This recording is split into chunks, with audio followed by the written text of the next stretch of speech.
എല്ലാവർക്കും exam winner Malayalam ടെസ്റ്റിലേക്ക് സ്വാഗതം. It's me Jobin. അപ്പോഴാ നമ്മുടെ മലയാളം പരീക്ഷയിൽ നിരന്തരമായിട്ട് ചോദ്യങ്ങൾ വരുന്ന ഒരു ഭാഗമാണ്, ചോദ്യഭാഗമാണ് ഉപന്യാസം തയ്യാറാക്കാം എന്നത് അല്ലേ. ഉപന്യാസം തയ്യാറാക്കാം, ആസ്വാദനക്കുറിപ്പ് തയ്യാറാക്കാം, കഥാപാത്ര നിരൂപണം തയ്യാറാക്കാം, പത്രവാർത്ത, കത്ത് അല്ലേ, ഇതെന്താണ് എഡിറ്റോറിയൽ, ഇങ്ങനെയുള്ള ചോദ്യങ്ങൾ എപ്പോഴും നമുക്ക് മലയാളം പരീക്ഷയിൽ കാണാവുന്നതാണ്. അപ്പോൾ ഈ ഒരു കുറഞ്ഞ സമയം കൊണ്ട് നമ്മൾ മിനിറ്റുകൾ കൊണ്ട് ഉപന്യാസം, മനോഹരമായ ഉപന്യാസം എങ്ങനെ തയ്യാറാക്കാം, അതിൻ്റെ തലങ്ങൾ, ഘട്ടങ്ങൾ എന്തൊക്കെയാണ് നമുക്ക് പഠിക്കാൻ പോവുകയാണ് മക്കളെ. ഇപ്പോൾ ഉപന്യാസം വെച്ചാൽ എന്താണ്? നമ്മളൊരു കാര്യത്തെക്കുറിച്ച് ആധികാരികമായി എഴുതുന്നതിനെയാണ് ഉപന്യാസം എന്ന് പറയുക.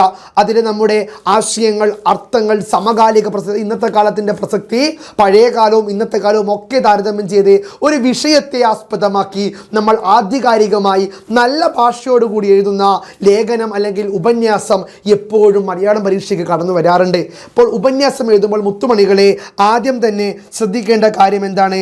തലക്കെട്ടാണ് അല്ലേ.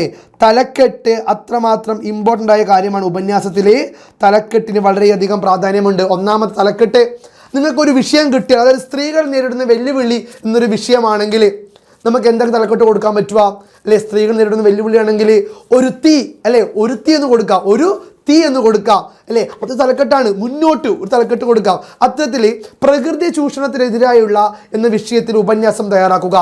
എങ്ങോട്ടാണ് ഈ നാടിൻ്റെ പോക്ക്, പ്രകൃതിയെ ഇല്ലാതാക്കുന്ന വികൃതി, ഇത്തരത്തിലുള്ള തലക്കെട്ടുകൾ കൊടുക്കാൻ സാധിക്കും അല്ലേ. അപ്പോൾ ഉപന്യാസത്തിൽ പ്രധാനമായും നമ്മൾ ചിന്തിക്കേണ്ട കാര്യമാണ് മക്കളെ തലക്കെട്ട്. തലക്കെട്ട് കൊടുക്കാതെ ഒരു ഉപന്യാസത്തിലൂടെ നമുക്ക് കടന്നു പോകാൻ സാധിക്കില്ല. രണ്ടാമത്തേതാണ് മക്കളെ വരിക ആമുഖം അല്ലേ. ആമുഖത്തിന് വളരെ വലിയ പ്രാധാന്യമുണ്ട്. ആമുഖം, ഇൻട്രൊഡക്ഷൻ വേണം. ഒരു ഉപന്യാസം ചോദ്യം കിട്ടിയാൽ ആ ഉപന്യാസവുമായി ബന്ധപ്പെട്ടുകൊണ്ട് ഒരു ഇൻട്രോ വേണം, ഒരു ആമുഖത്തിൻ്റെ തുടക്കം, അതായത് ആ വിഷയവുമായി ബന്ധപ്പെട്ടുകൊണ്ട് ഒരു തുടക്കം വേണം. ആ ഒരു തുടക്കമായിരിക്കും അല്ലെ first impression is the best impression എന്ന് പറയും. അതേപോലെ അവിടെ തുടക്കഭാഗം ഗംഭീരമായാൽ ഒടുക്ക ഭാഗവും ഗംഭീരമാകും. അതുകൊണ്ട് തന്നെ ഉപന്യാസത്തിന് രണ്ടാമതാണ് ആമുഖം. ആമുഖം വേണം, നല്ലൊരു തുടക്ക ഭാഗം വേണമെന്ന് സാരം. പിന്നെ എന്താണ് പറയുക, മൂന്നാമത്തെ പോയിന്റ് എന്താണ് മക്കളെ? ശരീരഘടന, അതായത് ശരീരഘടന. ഈ ശരീരഘടന എന്ന് പറയുന്നത് ഇതിലാണ് മെയിൻ പോയിന്റ്. ഈ മെയിൻ പോയിന്റ് നമ്മുടെ ഉപന്യാസത്തിൻ്റെ വിഷയവുമായി ബന്ധപ്പെട്ടുകൊണ്ട് ഇതിൽ ചോദിക്കാൻ സാധ്യതയുള്ള കാര്യങ്ങൾ ഉൾക്കൊള്ളിച്ചുകൊണ്ട് ഇതിൻ്റെ ആശയം, അർത്ഥം, സമകാലിക പ്രസക്തി, സന്ദേശം, ഇഷ്ടപ്പെട്ട ആൾക്കാരുടെ വരികളെല്ലാം ഉൾച്ചേർത്തുകൊണ്ടുള്ള ഈ ഉപന്യാസത്തിൻ്റെ ജീവനുള്ള ഭാഗമാണ് ശരീരഘടന എന്ന് പറയുന്നത്. ബോഡി പാർട്ടാണല്ലേ. ഇപ്പോൾ ഏതൊക്കെ ശരീരഘടന നമുക്ക് ഉൾപ്പെടുത്താൻ പറ്റും? ശരീരഘടന നമുക്ക് ഏതൊക്കെ മക്കളെ പറയാൻ പറ്റും? നമുക്കിതിൻ്റെ ആശയം അല്ലെ, വിഷയത്തിൻ്റെ ആശയം പറയാൻ പറ്റില്ലേ?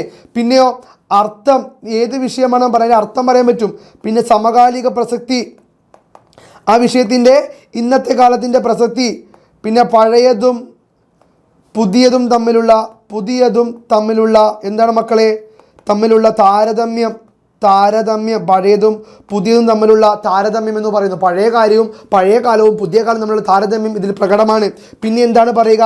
സന്ദേശം, എന്തെങ്കിലും സന്ദേശമുണ്ടോ അത് ഉൾക്കൊള്ളിച്ച് വേണം എഴുതാൻ. പിന്നെയോ ഇഷ്ടപ്പെട്ട ആൾക്കാരുടെ വരികൾ വേണം, കോട്ട്സ് വേണം അല്ലേ. ഗാന്ധിജിയുടെയോ അംബേദ്കറുടെയോ നെഹ്റുവിൻ്റെയോ വിൻസ്റ്റൺ ചർച്ചിലിൻ്റെയോ ആരുടെയും ആയിക്കോട്ടെ, കവികളുടെയോ എഴുത്തുകാരുടെയോ എന്തുമായിക്കോട്ടെ, വിഷയത്തിന് അനുസൃതമായിട്ട് വരികൾ, കവിതാ വരികളോ അല്ലെങ്കിൽ സിനിമ പാട്ടുകളോ, പ്രിയപ്പെട്ട അല്ലെങ്കിൽ പ്രശസ്തരായ വ്യക്തികളുടെ വചനങ്ങൾ എന്തുമായിക്കോട്ടെ, ആ ഒരു കോട്ട് എഴുതിയാൽ, ഒരു ഇൻവേർട്ടഡ് കോമയിൽ ആ ഒരു കോട്ടൊക്കെ എഴുതിയാൽ നല്ല മാർക്ക് കിട്ടാൻ സാധ്യതയുണ്ട്. ഇതും ചിന്തിക്കുക.